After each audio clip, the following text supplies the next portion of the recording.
नमस्कार दोस्तों, द हिंदी पाठशाला 91 चैनल में आपका स्वागत है। हम पढ़ रहे हैं दोस्तों संपूर्ण हिंदी व्याकरण, जिसमें हमारा टॉपिक चल रहा है समास। ठीक है, और समास की आज जो है वो हमारी दूसरी क्लास है और संपूर्ण हिंदी व्याकरण की क्लास नंबर 43 है। आज हम पढ़ेंगे दोस्तों द्विगु समास। तो आइए दोस्तों, बिना देर के आज की क्लास को हम शुरू करते हैं। द्विगु समास। तो दोस्तों कल हमने पढ़ा था अव्ययीभाव समास और आज हम पढ़ेंगे द्विगु समास। द्विगु समास में क्या है कि द्विगु समास के अंदर दूसरा पद प्रधान होता है। द्विगु समास में दूसरा पद जो होता है वो प्रधान होता है, यानी इस समास का प्रथम पद संख्यावाची होता है। पहला पद जो होता है वो तो होता है संख्यावाची, और संपूर्ण पद मिलकर किसी न किसी समूह का संपूर्ण पद मिलकर किसी न किसी समूह का बोध कराता है। ठीक है, यानी पहला पद संख्यावाची हो। तो द्विगु समास के अंदर पहला पद जो कहने का मतलब दूसरा पद इसमें प्रधान होता है और इसमें पहला पद जो है वो है संख्यावाची होता है। जैसे कि देखिए, उदाहरण है एकांकी। एकांकी यानी एक अंक का नाटक।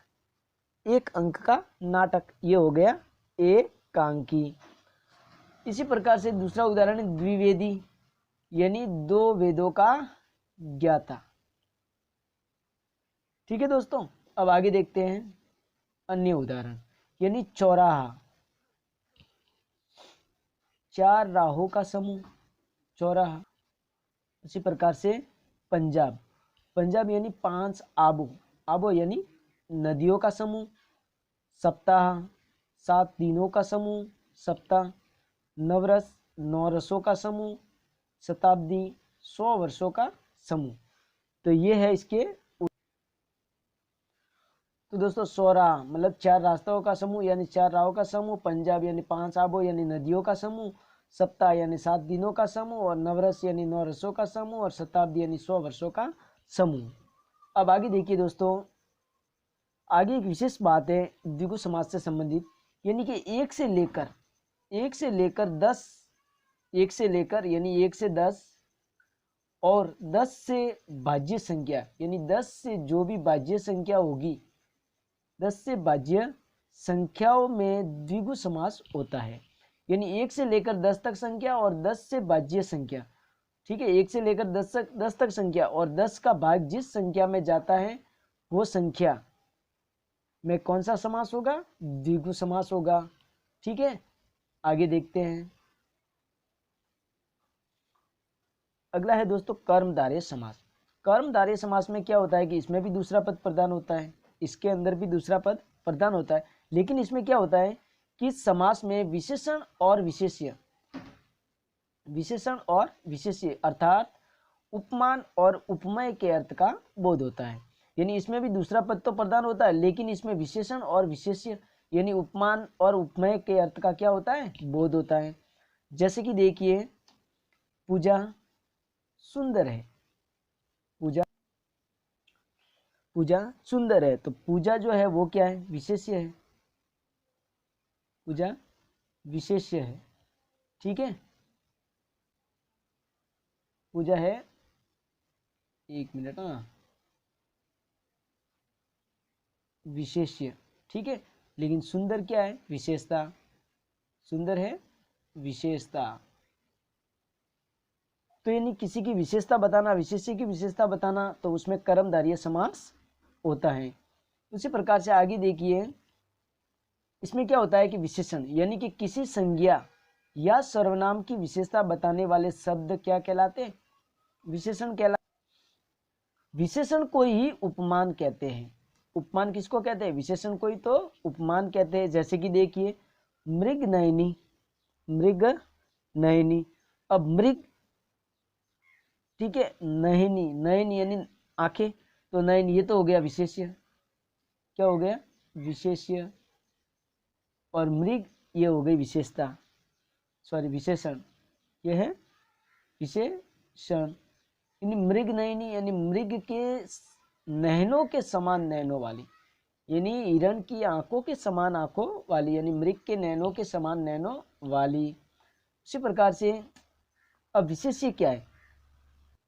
तो दोस्तों विशेष्य मतलब विशेषण विशेषण या उपमान के द्वारा जिसकी विशेषता बताई जाती है, विशेषण या फिर उपमान के द्वारा जिसकी विशेषता बताई जाती है उसे क्या कहते हैं, विशेष्य कहते हैं। यानी विशेष्य को ही उपमेय भी कहा जाता है। यानी विशेषण को क्या कहा जाता है, उपमान, और विशेष्य को उपमेय कहा जाता है। जैसे कि देखिए उदाहरण, नील कमल यानी नीला है जो कमल, नील कमल यानी नीला है जो कमल। तो नील ये विशेषण है, ये क्या है, ये है विशेषण नील, और कमल जो है वो है विशेष्य। यानी कमल की विशेषता बताइए कि कमल को कैसा बताया, नील बताया। तो नील कमल यानी कमल कैसा है, नीला है। तो ये इसका विशेषण हो गया नील, और कमल विशेष्य है क्योंकि कमल की विशेषता बता रहे हैं, यहाँ पर नीला बताया कमल को।